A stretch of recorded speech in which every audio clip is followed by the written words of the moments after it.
guest, Ms. Dawn Parker. She is the Executive Director of PCI, Illinois and Wisconsin. PCI stands for Precast, Pre-Stressed Concrete, and it is the National Arab International Society or Association that oversees the precast pre-stressed concrete. They started 60 years this year. This is their 60th anniversary, and the idea of precast pre-stressed is catching fire, if you like, and you will be amazed to see how many buildings and fascinating applications for this particular material. I always call it in my papers the material for the 21st century, although it started 56 years ago, but it's catching like fire. And those of you who went to county materials last week saw the real thing as being done. Today, Ms. Parker will give us more information, so please join me in welcoming her in our class. Thank you guys, I appreciate that. So I am new to PCI of Illinois and Wisconsin. I've only been on board for about 4 or 5 months. So I am not the precast guru that you might have all been expecting in class this morning. And also it's 8 o'clock and I haven't had a lot of coffee, so everybody's gonna be nice and you know, not pick on me too hard, right? Just like you do Professor Wabi, right? So again, I'm new to the position, but I've got a really great slideshow here today that I think will be beneficial to you guys. And I can tell you're a dedicated group to get up at 8 o'clock and come to class. I mean, I've got twin daughters that are freshmen in college, and they do not take 8 o'clock classes. They're back in Kansas, so, you know, mom's not around to make them go to 8 o'clock classes. So I think they roll in maybe at 10 the earliest. So I appreciate your dedication to coming this morning. So let's get started, if you guys don't mind. Everybody went to county was it last week? Yes. So you kind of have a little bit of an idea of, you've seen it in action. Let's go back now and kind of do a high-level overview of all the applications that precast can get for you. So let's see. This is a AIA certified course. Are any of you architects? No. And so you don't need these credits, but this is typically the program that I give to architects. So, and I'll let you guys know this is just the 3rd time I've done a presentation on precast. So again, you're getting a newbie here. So I am with, me and Professor Wabi are working on different screens here. So again, I'm with PCI of Illinois and Wisconsin, and PCI is the institute, it's really the body of knowledge, if you will, that has everything to do with technical aspects of precast and pre-stressed concrete. I represent 15 precast producers. So you guys have seen county, and there's 14 other precast producers just like county throughout the states of Illinois and Wisconsin that are in my region that I represent. They vary in sizes. I think when you went to county, you saw an outside production plant. Some of these are outside production plants, some of them are inside, and there's certainly a myriad of things that how they produce their materials. They also range from architectural products, transportation products, and then they are all PCI certified, and we're going to talk about that a little bit more at the end of the presentation, what that means. So today we're going to look at high performance structures and how precast fits into that. We're also going to look at the long-term benefits and advantages of high performance design. Look at how precast concrete contributes to design versatility, energy efficiency, and long-term building performance, as well as look at the concept of resiliency and how high-performance design incorporates it to provide multi-hazard protection. So you guys, I'm guessing probably all know this. What is concrete, right? Really made up of cement, water, aggregates, admixture, and a little bit of air.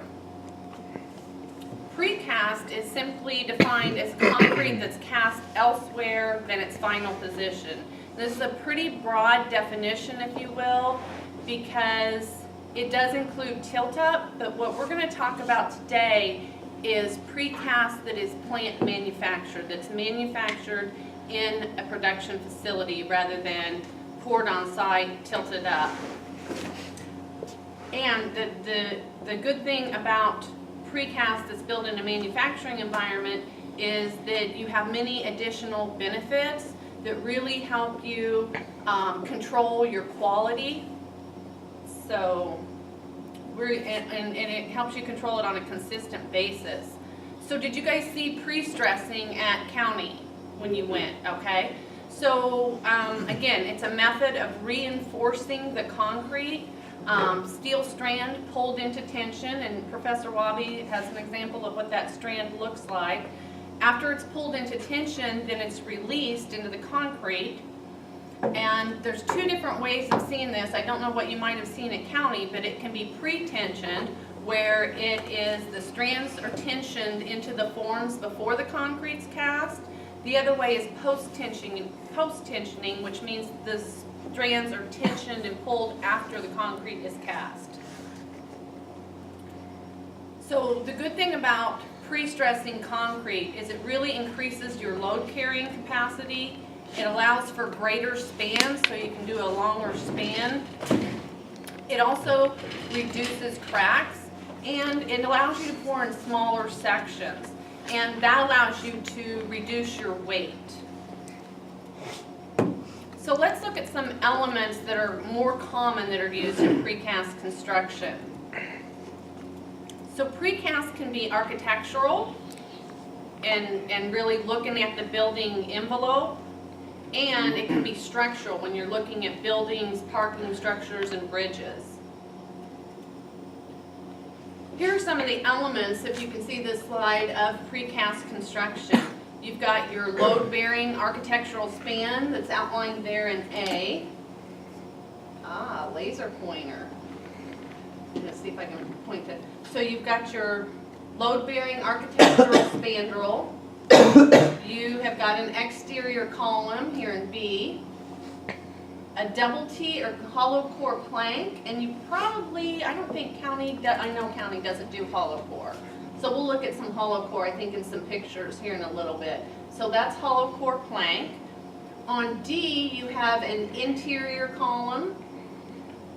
You can have an inverted T-beam or composite beam, which is E, right here.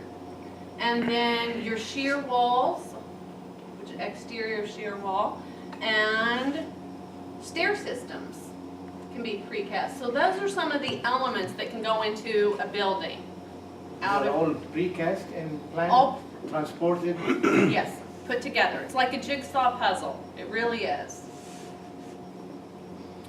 So let's look at some precast concrete walls. Solid walls, which you'll see there on the left, consist of a single solid concrete wide, usually 4 to 8 inches thick. In the middle there you have insulated sandwich walls, which typically consist of an exterior and interior wide of concrete. Thickness varies depending upon the design you're working with. And between those two wides of concrete, you have sandwiched a rigid layer of insulation. And did you see any of that at county? No. No, okay. So we've got some pictures of those that we can look at.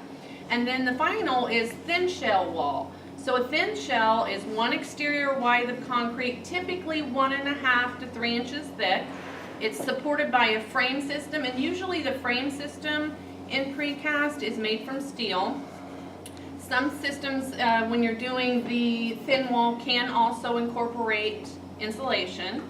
And one of the key advantages to this is it does reduce the weight of the panel. We're going to talk a little bit about glass fiber reinforced concrete here in a minute, and it's an example of a thin shell system. Most of these walls can be either non-load bearing or load bearing, and literally they're available in any shape and finish. So let's look at some of the shapes. As you can see by these pictures, you've got window walls. Typically these are larger sections that can span 1 or more stories. These can be designed to fully encompass your fenestration elements, and you've got spandrels, And these are typically the rectangular sections that span from column to column. And then there are smaller shapes that we can do in precast, such as column covers and mullions. And those really help when you're creating that architectural facade. So here's some examples of solid wall construction. You can see there, in many architectural applications, it's common to use a face mix. If you can see in the right-hand picture, right here, there's a face mix on the outside, which gives you your architectural application, and then the concrete, and it's typically your more expensive, and then you can see right here the concrete in the back, which is typically a less expensive, the gray concrete, and that's the backup, and that's used for the rest of the panel, and that helps reduce your costs. And this formed shape is I mean, it's very hard to do in the field, so you just do it in the plant. Right, right. So here's an example of a project using solid wall type construction. This is actually the Perot Museum in Dallas, Texas. And I don't know if you can see like the details. This was actually poured in form liners, but you can see the different details. It's all solid wall construction and really a standout building. So here's an example of your insulated sandwich wall panels.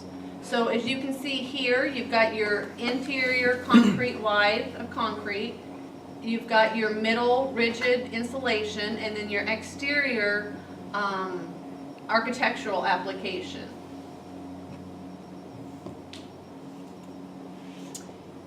Here's an example of a project that was built using insulated sandwich wall panels. This is actually a dormitory in Washington, D.C.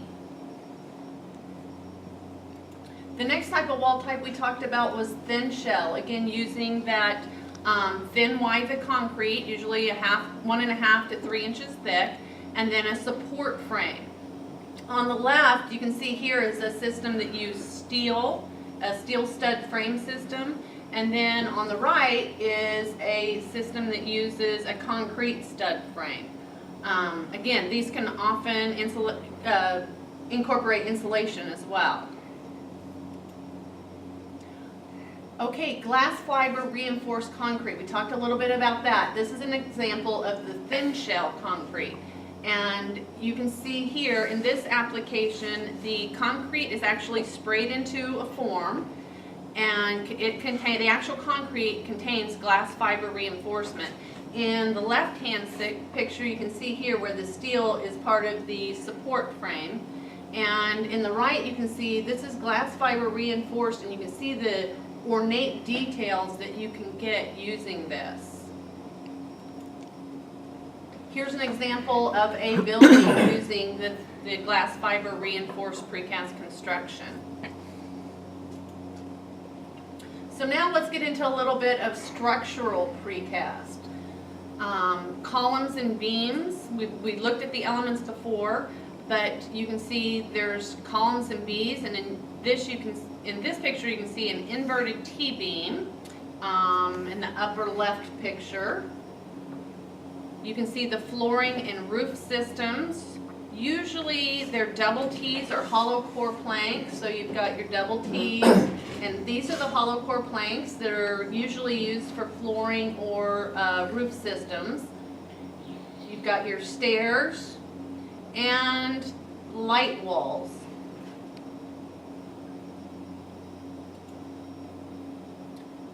Precast can be designed with either with and both as an interior or exterior shear wall system. So here's using precast as your exterior shear wall and interior shear wall system. It can also be designed with as a frame system, and that includes moment resisting frames, which would eliminate your shear walls, as you can see in this diagram, using the beams and columns. So let's look at some applications.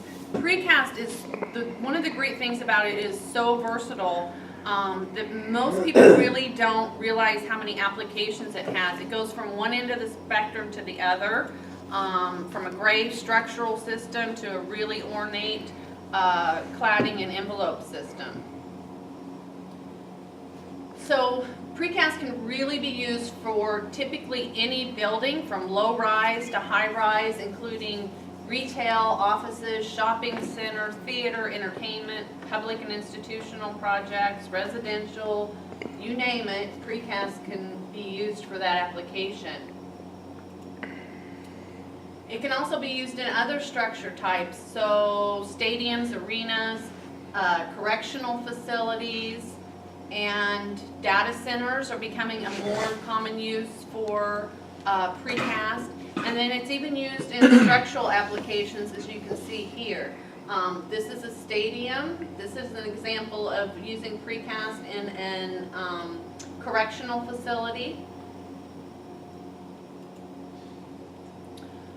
Believe it or not, over half of the parking facilities in the United States are also made of precast. So you guys get up to Chicago ever and you have to park, you know how parking is there. You're usually parking in a precast facility. And these parking facilities can be standalone or they can be mixed use. So they can be put into, you know, the parking on the top and the retail office space in the bottom. Also with residential on the bottom. And this just really shows some of the precast versatility. You can see in the bottom two pictures the way those are actually mixed use buildings, so parking within them, but then retail or residential as well. But you can see how they've taken the precast and really blended it into the surrounding environment. So precast is also used for most of the bridges in the United States, both short and long span. You can see an example of the newer precast concrete curved U-beams in the upper right. This is a fairly new application for precast. It's becoming more and more used to be able to do the curved bridges. And it's also used for sound walls. As you can see here, you drive up and down the tollway or the interstate, any of the highways, when you see the retaining walls, those are, a lot of the times, they are made out of precast. Another more recent application of precast is in pavement systems. So the Illinois Tollway specifically really likes this project, or this product, because they can take this and close down a single lane of traffic, pull out the bad concrete or the bad pavement, put in a precast panel, and be ready to drive on that the next day because it's already cured, it's already pre-stressed, and it's ready to go the next day. So it really helps when they need to do construction. It cuts their time incredibly. So now that we know a little bit about precast, let's look at some high-performance structures and what high performance really means and how it relates to precast. So a high-performance structure, as described or defined by the U.S. government, is a structure that integrates and optimizes on a life cycle basis all major high-performance attributes, including everything from energy conservation to operational considerations. And there's several components of this definition that we're going to look at. So the first is that sustainability is a part of high performance, and that all of the procedures and the practices that have been developed within the precast industry in the last 10 to 15 years are included. So in other words, high performance is a larger umbrella that encompasses sustainability and more. So it's not just a sustainability, it's sustainable building, it's much more. The second is that a high performance structure integrates and optimizes all relevant attributes. So not just this or that approach, you can't just have this or that, it is all of these components. And that's one of the things, I don't know if you guys maybe have heard of LEED or have gotten into LEED at all. Okay, so maybe the green building. One of the things that LEED has been criticized for is when you're building a LEED performance building and you're trying to get that rating, sometimes LEED leaves out some of these important concepts. And then the third thing is a high performance is looks at the performance of the structure long term. So not just looking at your first costs, it's looking at how the building, the material selection is going to perform over 50, 60, 70 years and longer. So again, precast concrete is a high-performance material that easily integrates with other systems and inherently provides the versatility, efficiency, and resiliency needed to meet multi-hazard requirements and long-term demands of high-performance structures. So precast inherently provides many attributes and their related benefits, and these have been kind of organized around 3 higher level concepts. Versatility, which refers to versatility in aesthetics and design as well as the structure use. It's been designed around efficiency, so efficiency in design, construction, and throughout operations. And then resiliency in providing long-term durability and safety. High-performance materials provide all 3 of these higher level attributes. So we're going to go through and we're going to take a little bit closer look at some of these. So let's talk about versatility. Precast provides excellent aesthetic versatility, color, form, and texture, which helps architects and owners, project managers achieve the look they're desiring. So structures can be built to blend in. This is a rec center and dormitory on the North Central College campus in Naperville, Illinois, and it was designed to look just like all of the rest of the buildings on campus, which are 70, 80, 90, 100 years old. So you can use precast in your design to blend in, or you can use it to stand out. This is a classroom and laboratories on the Penn State University campus. And it's really an iconic building, so it can be used to stand out. Precast also comes in a myriad of colors. It's almost an endless array. Color can be created in several different ways. You can use natural materials such as your aggregates, your sand, and your stones, and or cements and colored pigments, or a combination of both. You can see, just to give you an example of how the colors you can get in precast, this is actually what am I wanting to say, like a statue or a decorative element, but this flag was all poured out of precast concrete. So it kind of gives you an idea of the colors. Precast also has many finish options.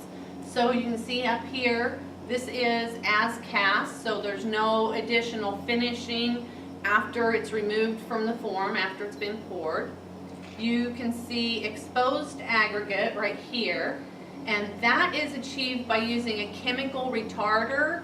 So it retards the set of the cement, and then it's removed the next day, usually by water blasting. So it allows that aggregate to show through the concrete. Another thing that you can do is acid etching, and excuse me, this usually provides a light to medium exposure. It provides a darker surface, kind of has a sparkle or a sugar cube effect, if you will. And then abrasive blast, usually this is done by sandblasting, and it provides a lightened frosted surface. Will you go back? Sure. These are the same material. Just All the same, yes, good point. same. Yeah, all the same materials, but just different ways of exposing the aggregate or finding the different colors within yeah. So leave it as is, or do this, or do that. Same Yeah. materials. So, precast is cast in forms and molds, which allows for a variety of shapes and features, from reveals to bull noses. And as you can see in this picture, they can also be used to create large-scale designs. So form liners can also be used to mimic other natural materials or create patterns. And you can see here, this is all precast poured into form liners. You've got like an old barnwood look here, kind of a slate look, a fieldstone, another old wood look. All of those are precast concrete poured into form liners. And the form liners are rubber things. Yeah. So you just put them flat, pour it flat, and it just make like a mold thing. And So another thing that you can do with precast is embed it with natural materials or veneer it. This is an example of precast being embedded with thin brick or thin clay brick, they call it. This is real brick. It's usually 1/2 to 3/4 of an inch thick, and it's set into the forms, and then the precast is poured into it. This material comes in literally all the shapes and colors that you see in field laid brick and can be made into many different patterns. The upper left here is a picture of the Museum of Modern Art in San Francisco, and this is an example of a building that was built using this thin brick. Other materials can also be embedded into precast. So here you have a picture of a building that was built using limestone. Here's a precast embedded with granite. It can also be embedded with marble and glazed tile. Precast can also combine several finishes into a single panel. The nice thing about this is it reduces the number of joints and detailing required. So such as in this example, you have no flashing or detailing at the windowsill and no trim in the right side panel. The nice thing about this as well is it reduces the number of trades that you're working with, making your construction much less complex. In both of these examples, these finishes would normally require at least 2, if not 3 trades to accomplish. But with precast, it is all integrated into a single panel, and that panel arrives ready to install. you have all the connections for electrical parts or something. Right, yes, yes. It's literally like putting together a jigsaw puzzle. So here's some examples. These next several slides are just focusing on the aesthetic versatility of precast and what it can do. This is a teen living center in Chicago, Illinois. Here's an example of an office building. Again, same mix of concrete, different methods of exposing the aggregate underneath. This is a county fair park building in West Bend, Wisconsin, and you can see the architect on this and the owners went for that same barn look, if you will. It's a county fair park used for, county fairs, and it really mimics the old-time barn buildings that you would have seen, 100 years ago. This is an event center in Wisconsin, and you can see, again, precast, but here they've used a colored concrete embedded within the precast. They poured it so that you get this outline of color around the band around the top of the building. This is an office building using precast, and you can see some of the different elements they've used here, but it really is, in my opinion, one of the prettiest precast buildings I've seen.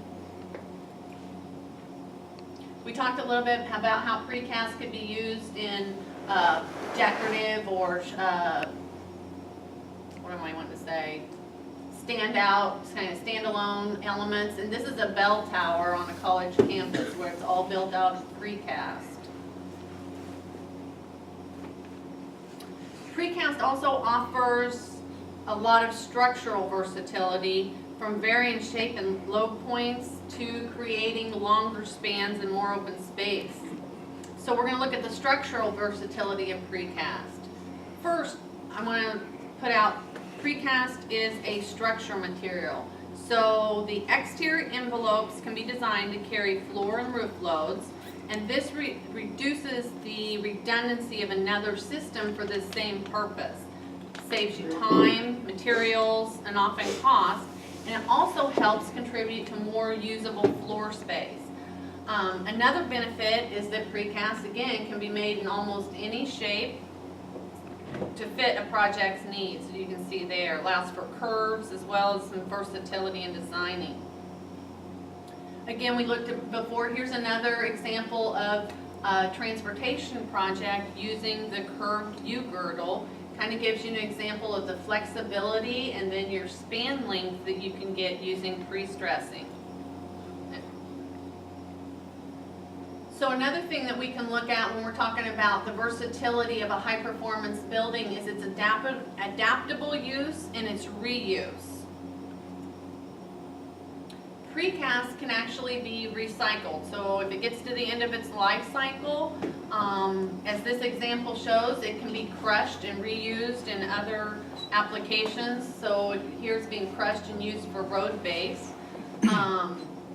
Since precast's different elements are individually engineered, they can be disassembled and reused in either a project expansion or a different project altogether. So it was used here in an expansion of a stadium. In this example, this is one of 4 different high school stadiums that were created by disassembling the 1996 Olympics stadium and reusing it in these high school stadiums. High performance structures provide for changes in use. So a lot of times a functional use of a structure expires before its physical service life. So you've got a building, it was used for, an office building for years and years. Nobody wants to lease it for an office building. Now it can be reconverted and used, say, for residential living or just the thing about a high performance building is a lot of times it outlives one use and can be readapted for another use. And it provides for larger open spaces, as you can see in this example, with less interior columns. So because precast is made off-site, other work can commence on the project site while the precast is being poured in the plant. So you can have your foundations poured and ready to go, so when your precast shows up on site, the building goes up much quicker. Precast arrives again ready to install, so you have very little staging, you don't need storage, you don't need lay down areas, so you really can reduce your site footprint by using precast. And it's cleaner side. Right, and that's really what this demonstrates, is that precast doesn't contribute any waste to your project site, so you don't have the dust, you don't have the waste on sites. And another thing is most precast, almost all of them, recycle just about everything within their production facility, from the washout water to the steel. Everything's recycled. So precast is erected with a crane and a relatively small crew. And so again, that allows minimal site footprint impact. Precast can also be erected in almost any weather. It reduces delays and allows for quicker enclosure and often a quicker project completion time. So again, precast is one of the fastest building systems available. So high performance structures also must operate efficiently and reduce their energy consumption when compared to baseline homes. So let's look a little bit about the envelope systems using precast. So precast concrete is an a face sealed or a barrier system. The low cement and water ratio and low permeability and high strength concrete easily resists bulk rainwater and moisture ingress. There are several advantages of this as compared to cavity wall systems, such as typically these types of systems are more cost effective.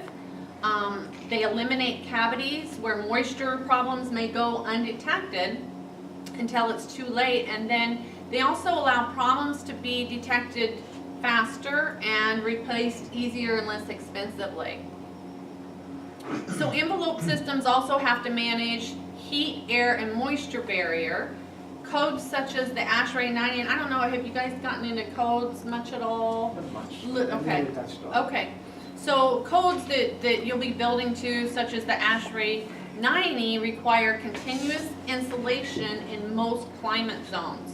So most precast systems do provide continuous insulation, edge to edge, meeting this requirement. Also, precast wall systems are easily scalable to allow for different thicknesses as required by different codes. Other systems, such as wall cavity or cavity walls, are often more difficult to adjust. Another thing is in the 2012 IECC, International Energy Conservation Code, it requires a continuous air barrier. So precast concrete is an air barrier, no measurable leakage, and therefore it meets this requirement. It's also a vapor retarder. So therefore, high-performance precast provides continuous insulation, air and vapor barriers in a single system. So let's look a little bit about thermal bridges. Another concern in building envelopes is thermal bridging, or short circuits in the thermal system due to higher heat conducting materials such as steel. Most precast systems use composite or coated connectors, which practically eliminate thermal bridging. You can see in the top picture here how steel was used, a steel and stud cavity system, and it reduces your R value from an R19 to about an R9. And in the bottom, you can see that there's no evidence of thermal bridging in this precast structure, which allows you to maintain your R value and your insulation. The thermal bridging is the part of the building that touches or connects to the outside, making a leak or inside transfer. These are the red ones, right? Oh. These are the bridges where the Yes. so it's all insulated. Yes. Picture. Okay. So let's take a look at another great attribute of precast, which is thermal mass. Concrete has a high heat capacity, which means it absorbs and then it slowly releases heat. So think of like that Adobe effect. It absorbs the heat during the day at the high, when the sun's at its highest, and then it slowly releases it over time. The chart on the right shows the temperature system for 3 wall systems. Let's see, 2 are stud and cavity systems, and then the third is an insulated precast concrete wall system. So this is the precast wall system. As you can see, it absorbs the heat and then releases it at a slower pace. Again, accounting for thermal mass can result in your increased effectiveness of your R value of your insulation.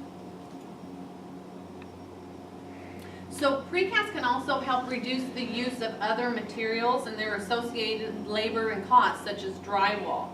Many projects that are using insulated sandwich wall panels are leaving the interior of the wall, so your walls like this that are concrete block here, they're leaving them as an exposed finish instead of drywall. And I've been in buildings that have used this, and it literally, the beds that they're pouring this interior walls on are so slick and so smooth that it mimics drywall, and it may be nicer than drywall. So the nice thing about that is you've again eliminated another cost because you don't have to use drywall. It also eliminates potentially mold within the project. So high performance structure focus on reducing life cycle costs, which means they should also reduce your maintenance cost. Precast concrete is very durable. It does not require painting. It does not rust, rot, degrade in the presence of moisture. It also has fewer joints when compared to most systems. It doesn't degrade in sunlight as well, and resist pests. So when you add up all those factors, you have a reduction in your maintenance costs. Precast systems also inherently reduce your construction complexity. So we talked about that a little bit earlier, but let's look again at the combination finished example here. When all three of these finishes are integrated into one monolithic panel, you've reduced 3 trades into one, you've accelerated construction while reducing your negative side effects, and you've eliminated your detailing, your flashing, and your maintenance is typically associated with joints and interactions. And you've eliminated a location where moisture, air infiltration, and exfiltration could cause future problems. So again, you've created a more efficient and economical high-performance building envelope. So here's something that's very important. It is a very good idea when you're a project manager or you're a general construction manager on a project to make sure that you get your precast. If you're building a precast building that's been spec'd in precast, is to get your precaster involved in the process early, because they can help you work through what they can do and what will work in your building application. A lot of times the architect will spec PCI certified concrete, but they may not get some of the connections right, or they may not get some of the details right, and that's why it's important to sit down with your precast producer that's been chosen to do the project and really work out the details with them. So this is an example of the Baha'i Temple in Illinois. This is a precast facility, believe it or not. It was completed in 1953 and is still a structurally viable building in use. Because of precast low water to cement ratio and low permeability, it's a very durable material, capable of long service life, even to 100 years. So this, while it's completed in 1953, they actually began construction on it in the 1930s. So I mean, it's getting close to being around a 90-year-old building. I might point out on that last one, other precast structures today, such as bridges, a lot of times in your transportation, because you're working on a government project, they are required to have a minimum service life of 75 years. So the nice thing about precast is it can help you meet that long-term service life. So another thing we need to look at when we're looking at a high-performance building is resiliency and the providing of multi-hazard protection. So resiliency is kind of a newer concept that kind of goes beyond durability to include the resistance to natural and man-made disasters or threats, earthquakes, tornadoes, blasts, hurricanes. And what durability and resilience really takes into effect is how fast and what resources would be required to restore a building to its full function after one of these events. So after a hurricane, how fast can your building be restored to be up to its use, to be usable again? So this is kind of a natural extension of sustainability. It doesn't make a lot of sense to build a sustainable structure. I know sustainable is kind of like the key word, but it doesn't make a lot of sense to build a sustainable structure to have to rebuild it after a hurricane or after a tornado. We here in Illinois live in kind of tornado country. I'm from Kansas, that's where I just moved from. Again, tornado country. And so high performance structures are built for the long term to resist many of these. So I'm not sure we can get internet here, Okay. but this slide typically, and maybe in a next class, you Okay. could go to pci.org, and there are several different videos showing the impact of precast in seismic testing, in blast testing, and in tornado testing. And The tornado testing was done at, I want to say Texas A&M, at their laboratory down there, and they fired 2x4s at different building methods. And in like the wood stud, you know, your typical construction, brick, wood stud, insulation, and then drywall, they fired 2x4 at that, and it goes straight through it. And they fired it at a steel frame system, went right through, splintered. They fired it at a precast, and the 2x4 bounces off.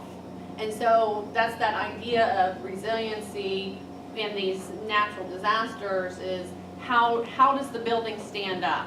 And precast is really, well, one of the most highly regarded materials to be used in any kind of an area where you're going to have that natural disaster or have that impact. And so I would say maybe in another class we can go to PCI.org and pull up those videos and watch them, because they're really eye-opening. If you are not in the other class, you are welcome to come from 2 to 3 today if you don't have other classes. Okay. So high-performance structure also really looks at a safe and healthy indoor environment. And precast contributes to this in many ways. First of all, it doesn't emit any VOCs. It doesn't provide a food source for mold like drywall does. Furthermore, with it being a fast enclosure, it helps reduce the moisture and the contaminants that can reduce your indoor air quality. Precast is also an excellent sound insulator. When we saw those hollow core flooring and wall systems, a lot of times those are used in multi-family applications to really reduce your noise between the levels of the floors. And then when you see these videos, again, it's a multi-hazard protection, helping keep your occupants safe. The other thing is precast also provides inherent passive fire protection. Codes now require you to have a fire protection system of at least 2 hours. And again, because precast inherently has this, it helps save lives in the event of a fire. So we talked a little bit earlier about certification. I told you those 15 producers in Illinois and Wisconsin are certified producers. And what that really means is any building project is made up of thousands of materials and components. And all of those have to meet some form of certification. So it's really important to require the appropriate certification programs. So let's take a little look at the PCI certification and what that means. So key terms. So quality assurance includes everything. It's like the big picture. It includes everything from the knowledge, the programs, the activities, and the documentation. And then quality control are those operational activities used to fulfill the requirements of quality. So your testing, inspection. Both of these programs are set up and happen at all of our precast producers' manufacturing facilities. And they exist for all products and systems. And that's where certification comes in. So certification is a program to check the quality assurance program at every manufacturer's production facility. It makes sure, certification makes sure that all the necessary programs are in place for an appropriate QA program, and that it's present and functioning properly in every production facility. So to make sure you have a really good finished project or product, the certification program should be developed, managed, and implemented by the industry's technical institute and tied directly to their body of knowledge. And that's what PCI is. I mean, PCI stands for Precast Pre-Stressed Institute. And so the institute is that body of knowledge that has all the testing experience, all the technical knowledge that helps these facilities produce a superior product. So certification programs such as this really assures the owners, specifiers, designers, all of the stakeholders that a company that they're getting a product from that is PCI certified, they are meeting nationally accepted standards and not just some standards of their own. They have a comprehensive quality program in place, and PCI certification requires that every year, every production facility has 2 unannounced audits by independent engineers. So they're being audited twice a year to make sure all their QA and QC is in place to make sure that they're meeting that really high standard. So additional benefits to PCI certification, so it's a complete program. It covers everything from production, personnel training, and erection of a project. The program helps pre-qualified producers that are qualified, so it's kind of that yardstick of performance on who can, just because I can go out and have a bed and pour concrete over it and now all of a sudden I've got a wall, am I really qualified to be providing that high quality consistent project? And that's what the certification makes sure of.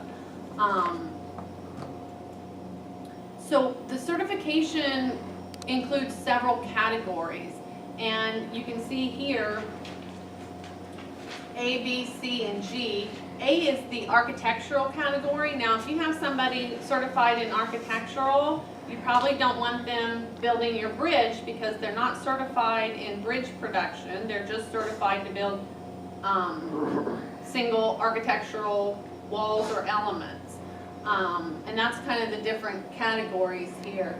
And several of our producers are certified in every one of those categories because they produce everything from your architectural wall panels clear up to the big U girders. In fact, county may be certified in almost everything. So one thing about the PCI certification is it's required by AIA Master Spec, as well as several government agencies such as the General Services Agency, the Federal Bureau of Prisons. Over 32 of the DOTs in the United States require and spec precast, and then the Federal Highway Administration also requires and specs precast. So again, just to hit on why certification, it's because as it's designed and as it's on your final blueprints is how it becomes built. So there's not this guesswork, there's not, am I getting the quality product, am I getting what the architect spec? It's your verification and it's your ease of mind that you're getting what is spec'd.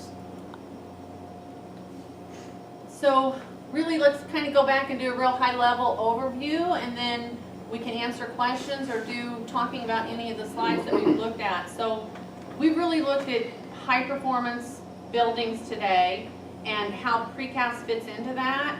So again, high-performance structures must integrate and optimize all those relevant attributes we talked about. They have to focus on long-term performance and the reduction of life cycle costs. So we're not just looking at what's this building cost to erect it and build it in the first place. You're looking at how much money am I saving over 70 years in the life cycle of this building because it was built as a high performance building. And they must be sustainable and resilient. Precast is versatile. We've kind of talked about this. Everywhere from the aesthetic look, it's versatile, to the structural, how can it be used, how can it be recycled, how can it be adapted. So again, versatility. It's also efficient, so we've accelerated your time of construction. We've allowed for a smaller site footprint. Precast combines that continuous insulation, air and vapor barriers in one product. And it improves your thermal efficiency by as much as 30%. And then finally, precast is resilient. It is extremely durable, can provide up to 100-year service life. It provides that multi-hazard protection from man-made and natural disasters, provides inherent fire protection, improves occupancy comfort and safety with noise barrier, no VOCs, and temperature fluctuation.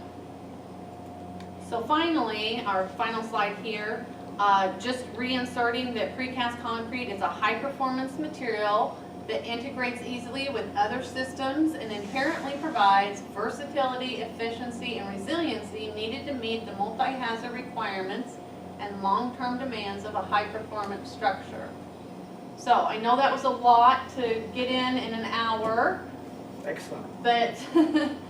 I would say if you guys have any questions or thoughts or comments, that we would be happy to address them. I have a silly question to start with, before anybody else.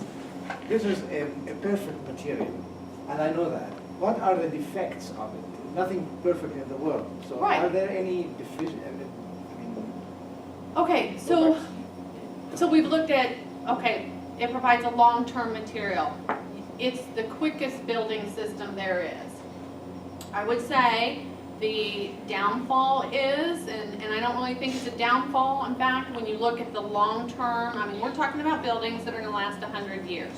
Upfront costs sometimes, because you're getting that facade, can be a little bit more expensive. I mean, if you're going with gray tilt-up concrete, who cares, right? It's gonna be much cheaper. But if you're building a facility that, you know, your facade, you want a nice facade, you want a system, that the cost is a little bit higher than, you know, pouring it in the field or building a stud and frame house, or commercial building. So I mean, that is one thing. Your upfront costs Might look like they're more, but when they're factored into the life cycle of the building and all of those inherent attributes that we talked about, they're really not more.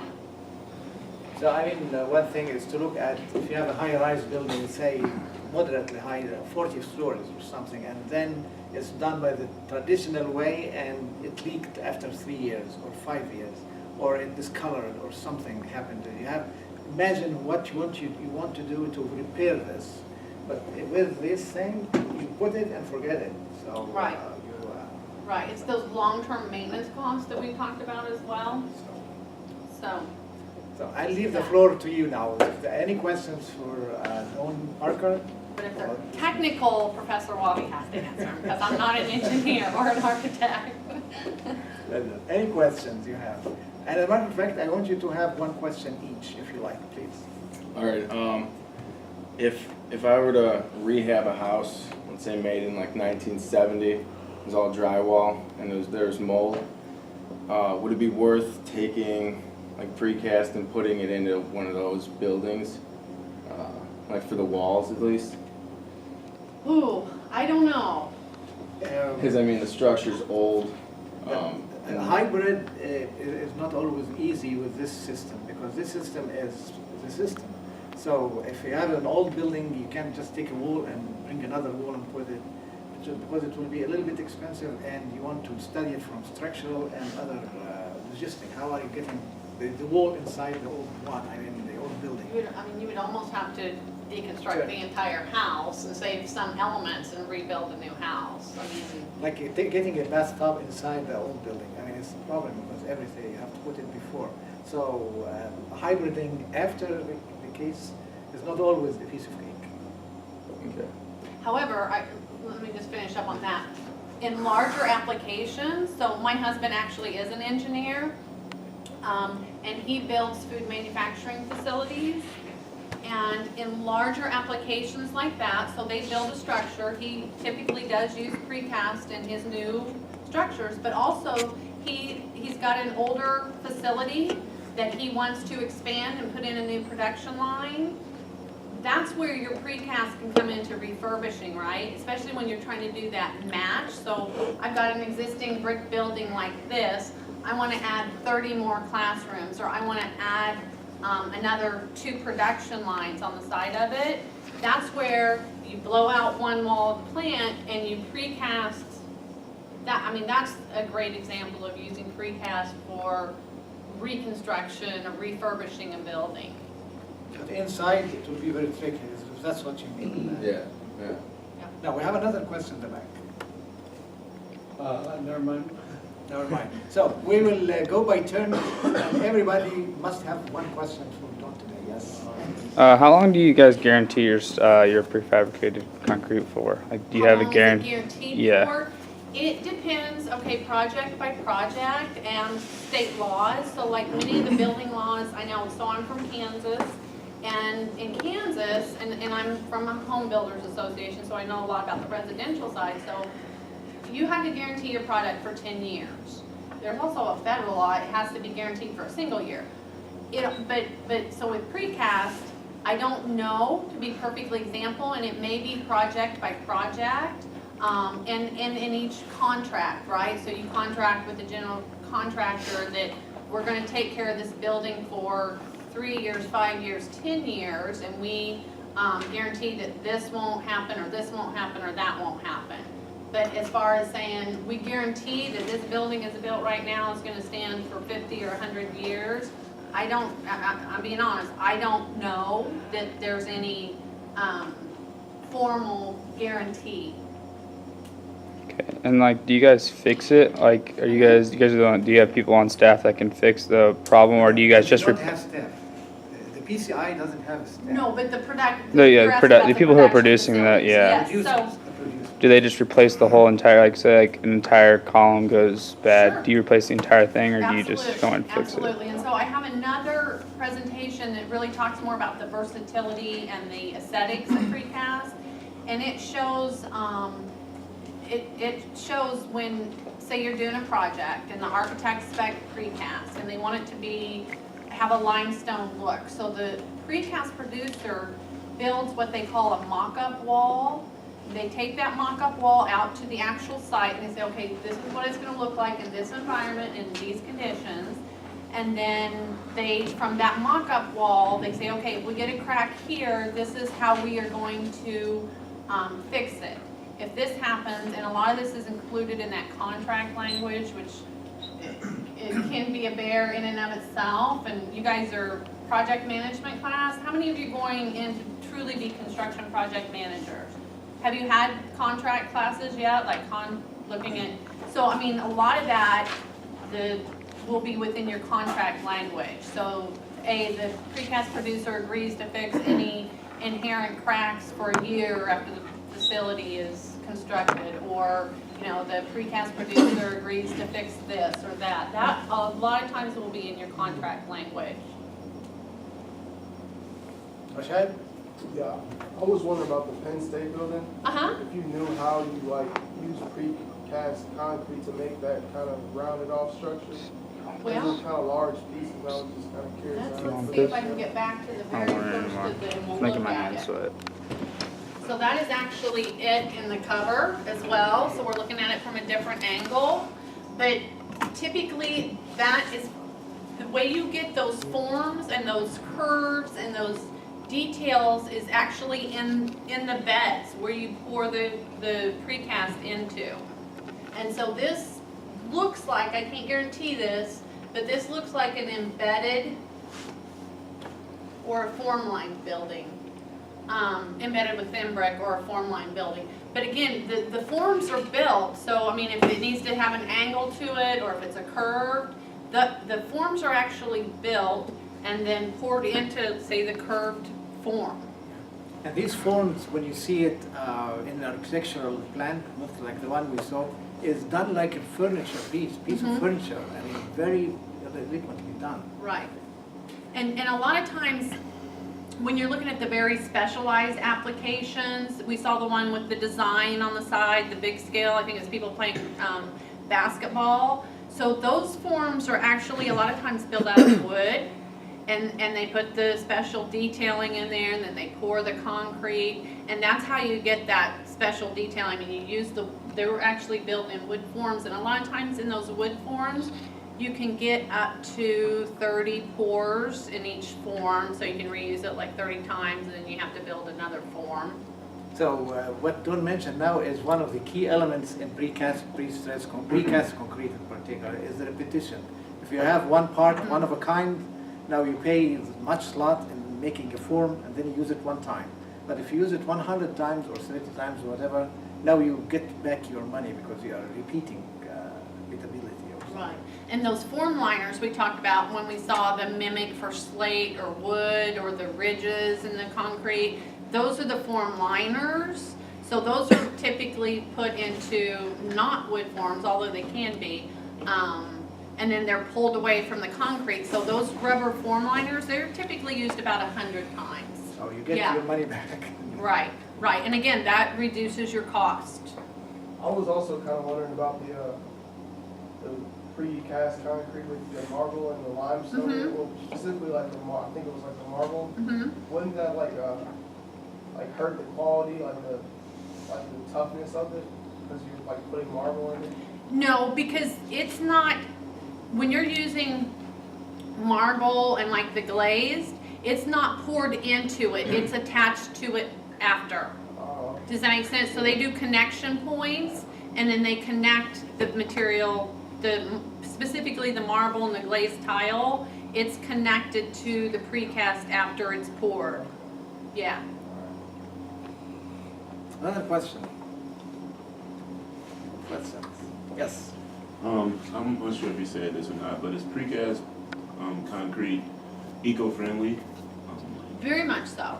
Very much so. So we saw a slide about, okay, in the production facilities themselves, so where they're pouring the precast, they're recycling all of their water, they're recycling the steel they're using for the tensioning, and then after it's used, or if there's any leftover material, or the building's, outlived its life cycle or whatever, it can be crushed and used for other applications. So it can be crushed and used for road base, or it can be unassembled, because again, precast is kind of like a jigsaw puzzle. You're assembling it, putting it all together. So at some point it can also be disassembled and used in other applications. So a lot of eco-friendly pieces within it. John? I kind of have two parts to the question. A lot of the things you showed are like really large structures. How big do you make the pieces before you send it? And does like shipping get tricky sometimes, or? So that varies depending project to project. So, depending upon what the building is and what the architect spec, your span length for a panel can vary. I mean, it can be as short as 4-foot sections, or as long, depending upon, again, the project, as long as, 16. And then, 60 or so. But again, shipping, yes, again, can vary, and for a couple of different reasons. So your architectural walls, the one that have like the pretty detailing, they either have the brick or whatever, they have to be shipped standing up so you don't damage them. Now the structural can be shipped horizontally, but again, the heavier a wall is, the thickness of the concrete, the weight, will increase your transportation cost. Okay. Yeah. Yeah, see, like the structure, like you just showed, like when it's, will you go back up to slide 17? Slide 17. Maybe. Yeah, right there. Like, I mean, it looks like I can see the different blocks, I guess, that they made before. I mean, I guess they just ship those out as many at a time as they can, and then just piece them together whenever they can, or? Right, so I mean, that is a example of a building that's as cast, so there's no refinishing on it. It was poured into forms, solid wall construction, but yeah, I mean, you can see, because you can see some of the variation in the different concrete colors, but those are built in different sections. And in fact, that's the project, that's the Perot Museum that I sent you that PDF on. Exactly. Yeah. That's very unique. Yeah. What's the other side of the question? No, that was it, like, with like the different sizes and how tricky it would be like to ship certain like different sizes and stuff like I that. mean, shipping these parts is a business by itself. I mean, Yeah. how long the bed would be, and the turns, and the route that you take. And there is a trick they do for a wall. For example, if you have 3-story wall that comes one piece, there are ways of putting it slanted at an angle on the truck. So you know, when you put it like this, you can reduce the height, and then in the length you can have a little bit longer bed, and special drivers, and the height of the underpasses, so you don't hit any bridge or something. So it's a business by itself. Yeah, and some of your larger producers will have their own trucking fleet. Yes. And I can't remember if county does, or they contract with shippers.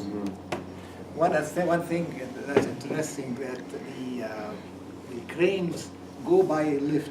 So if you want to lift this piece, it's the same price like the whole table. So usually they try to assemble things on the truck, so the one lift will be the same price for a smaller. So you know how you can make your economy work. So there was another question somewhere. Ernesto, I want a question from you. Prepare one for us, and here is another. Okay. Back to how you said about recycling. How long before a project do you guys begin to precast, and if you're able to recycle pieces, have you ever run into where you could use a certain piece that you've already made for a certain project further down the line? That's not typical, because every project and it is built as designed. So if a wall was built and it wasn't up to the certification specs and didn't meet criteria, then it would be crushed and reused in another application. And a lot of times on these sites, they have I don't know what they're called, the big cement crushers. So if that happens, they build a wall, and this happens, right? It doesn't meet the certification that they're looking for. It's not the high consistent quality that they're wanting and what has been spec'd.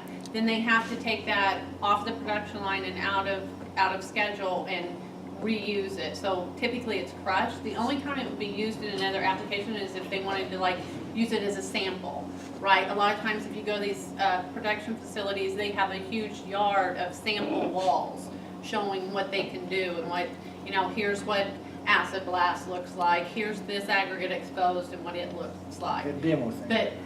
But it's not the type of production facility that just goes in and pours, you know, 300 walls all alike, hoping that somebody's going to spec a project that will use them. It is project specific. So they don't start building a wall until they get a project that says, we need 30-foot walls, we need, you know, 2 6-foot walls, we've got to have windows in this wall. Did that answer your question? Yeah. Okay. Yes. That kind of goes along with that. Have you guys ever thought about like kind of standardizing like the sizes of each panel, like making, like, you know, like how plywood's 4x8 sheets, drywall? Have you guys ever thought about maybe standardizing it to cut costs and space? So that's one of the beauties of precast, is that we're not necessarily standardized, which allows us to get some of those unique buildings and those unique applications. But I can tell you, there is some standard, right? Your bed is so wide, they can only build, you know, so long of a span of a wall. So there is some standardization, but, you know, the beauty of precast is its versatility. So, you know, if you're building a project on a project-by-project basis, and again, the nice thing about precast is you want that typically stand out or blend in building.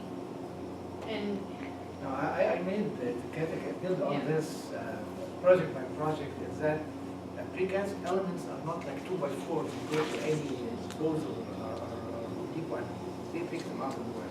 They are designed for this project, so you don't do mass production of 2x4s, for example.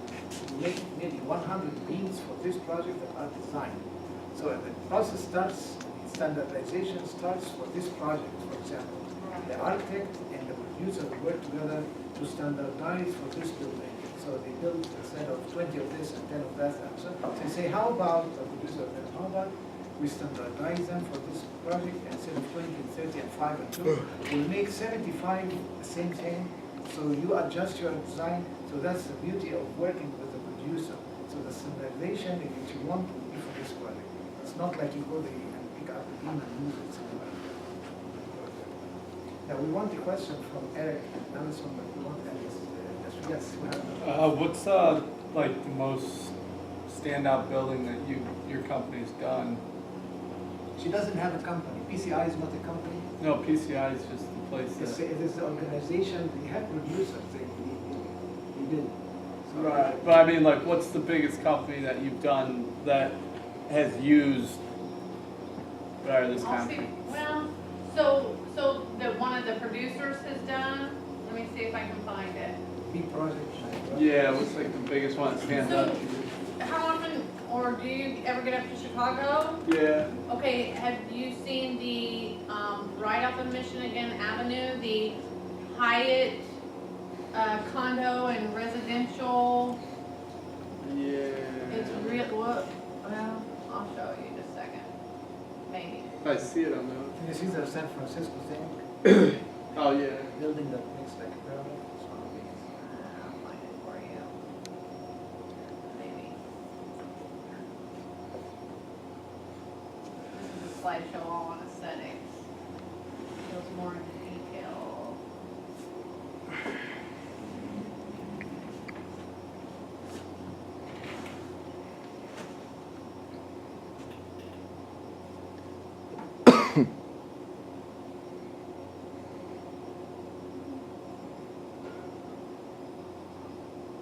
There's those mock-ups I was talking about, if you guys can see that. I told you they build a wall and then take it out to the site so that you can see what it looks like on site. Oh, here we go. Okay, so this is the Park Hyatt Hotel. It's 67-story tower, 67-story tower, and that's all precast. It's like the 6th largest precast building, or it was, the 6th largest precast building in the United States. So, I mean, I'd say, that's an iconic building right in downtown Chicago, all precast, 67 stories, so. So you can imagine the speed that you can build a building like this, like a Lego, you call it, put off each other, tighten, up. That's the Hyatt? Yeah, Okay. yeah, Park Hyatt. Alison, Are there like PCIs in different states too, or is it? Sure, yeah, good question. So PCI is our national organization. I represent the states of Illinois and Wisconsin, and then there are 9 other regions. So there's PCI Northeast, which covers the Northeast. There's PCI Florida. There's PCI North Carolina. There's PCI Midwest, PCI Central, PCI California, and we're just getting ready to work on Mountain States PCI. So we have a new kind of chapter forming in those mountain states, so Colorado, Nevada, Utah. Yeah, there's like 4 or 5 of them that are getting ready to form their own region, so yeah. How come like some of them are just specific states and others are like region? Well, so I'm typically a region because I'm 2 states, but like in our region, I have 15 producers. Well, because quite frankly, Illinois and Wisconsin are high users of precast.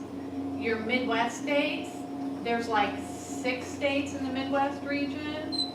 They use precast, but he also only has 15 producers. So, I mean, it's just how kind of the regions were formed back when PCI was formed 60 years ago, and it's just as use grows, the regions were formed. And with the Mountain States region just now kind of starting up, they're seeing an increase in precast producers starting up production, and then architects speccing precast and the need for the production facilities. And so they need that PCI the certification and the organization to represent them. So one thing I didn't point out is that, so I represent all of the producers in Wisconsin and Illinois, and so I come out, I do presentations like this for universities all across Illinois and Wisconsin, work with marketing, so I do a lot of trade shows, I do this presentation for architectural firms, engineers. I do advocacy, and I do air quotes with that, advocacy and lobbying in Springfield for Illinois transportation laws. I work with the IDOT, Illinois Tollway, Wisconsin DOT. I do all of the administrative for the organization, so it's kind of what each chapter executive does. Good question. Do we have Ernesto? Yeah. How many projects do you think you help with like in a week? In a week? Good question. I've only been on the job 4 or 5 months now, so my producers, is that what you're asking? How many jobs do they like do a estimate on a week? Yeah. Ooh. I honestly probably can't answer that. Is your question more geared into how long will it take to build the project? No, just like how many jobs they take on. Yeah, like how many jobs would a producer look at in a week and estimate? I don't know. Well, I can tell you, our economy kind of obviously went in the tank over the last 5 or 6 years, and the one thing I can tell you with precast, and this may go back to maybe your question on what's one of the downfalls with precast, because every building and project is built as it's spec'd and not just built in production and sitting there waiting, is that you have to get in line for the process. So, once a precaster's estimate is accepted and they become the precaster to build a project, then, you have to get in their production facility, because they may have 20 lined up ahead of you, and this job might take 2 weeks, and this job to complete all the pieces might take 4 weeks, so you have to get on that production schedule. And that's extremely important, is how can I get on your production schedule to get all my pieces delivered on my site by September 1st and have the building erected by September 30th, kind of thing. So, but as to a specific number, I honestly don't know. Because the market, is kind Yeah. of going down, so everybody is catching. That's a good question. Eric? Precast is like mainly used in what you've shown is like large scale buildings and stuff, and commercial buildings. Are they used in is precast used in residential? It is, good question. So it's becoming more and more applicable in single-family homes. We have a couple of producers that specialize in residential production.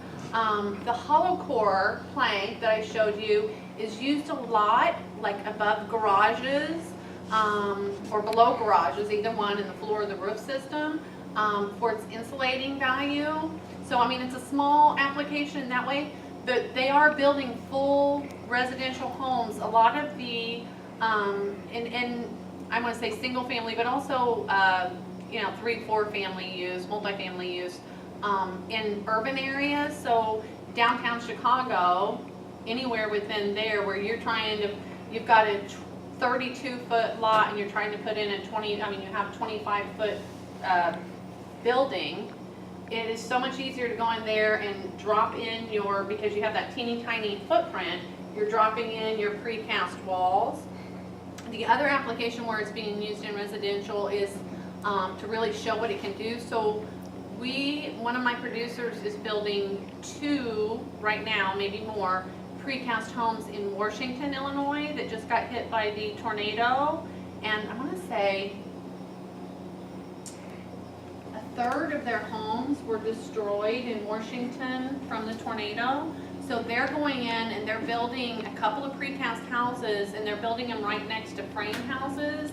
And they are doing a lot of research on, how do they stand up, looking at your insurance cost on them, and using it kind of as a marketing tool, but showing how a precast house, God forbid another tornado comes through, how it would withstand this next to a frame house.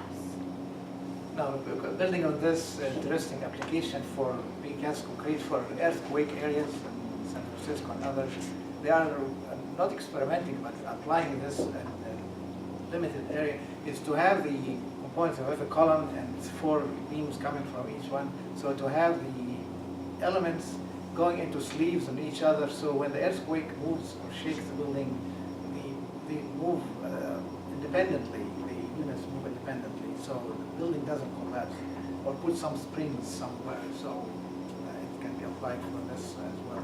And if you consider prisons, back to your question, small elements, if you consider prison and call it the correction facility. Correctional facilities, yeah. A residence, so Dawn showed us 2 units built in and complete with plumbing and electricity and everything, they do it, and all they do, make 10 units, they ship them one on top of the other, and they have prison for any inmate, so if you consider this like that. Did we have everybody? Anybody have another? Yeah. I was just curious, I probably missed it earlier, what's your job title? I'm the executive director of the PCI chapter for Illinois and Wisconsin. So let me, thanks Rashad for this. We'll spend the next 2 minutes making some housekeeping things. First, would you be kind enough to allow us put this on D2L, which is the online class, so they can look at it later on? Yeah. So you will have this because I know there are lots of interesting stuff that we had to squeeze in the lecture. So we'll put it on D2L for us. And I'm going to email you the report. I didn't get a chance to report. We have a report for us. So they will write your name. So her name is Miss Parker. P-A-R-K-E-R. The first name is Dawn. You can remember that very easily, like every day morning, Dawn. D-A-W-N. And the last name is Parker. And her title is? Executive Director. Of? PCI of Illinois and Wisconsin. Very good. So we have that for the first 2 questions, affiliation. And you have the questions to answer. Please bring them back with you, page 1 and page 2, when we meet on Monday or something. 2 things. Precast pre-stressed concrete is wonderful material. I've been a member for 15 years now with them, and I'm a voting member of about 9 or 10 of their committees. And we're going into the committee meetings next week or something. I'll tell you more about that. I think there is a possibility that Dawn would offer us a student membership, but she will work on this. I'm not sure when we'll do that. But if you are interested to become a free membership for students, that's one privilege. You can put it in your resume that you are a member of. This is very prestigious membership. And the reason why Dawn comes here and I tell you about this and you are a member to receive the literature is to tell you about a good product. Most of you will graduate and become project managers, so put this in your arsenal. Most people would know the regular concrete. So you have project manager hired by an owner, and he is asking you what's the best for whatever. So you have now another card to put on the table and say, did you consider this? Will you consider this? So when you use this material to build a project, you're saving much money. Maybe upfront money is more, but it will save a lot. And you want to be ready to explain and defend this so that you get a better product. Because this reflects on you. Everybody will praise you for doing something good. The other thing is when you become a member with this, you know many producers, you have working with people, and this way you have a powerful tool in your hands to build up your career and help others as well, which is a mutual thing. You let me know about this membership thing and share it with them. And any other questions we need to take care of before we leave. At 2 o'clock, Dawn will give us another presentation for the construction project management class. I know 2 or 3 of us are enrolled in that class, but all of you are invited to come. She will focus her presentation. She will not repeat the same thing, I guess, but she will talk from another presentation about how to manage a plant, how for production, and how to manage the site for this, and how to work with people, different directors, different producers, and so forth. So it's more geared to project management stuff. So we'll meet at 2 o'clock with you. Feel free to come. So would you please join me in thanking you? Thank you.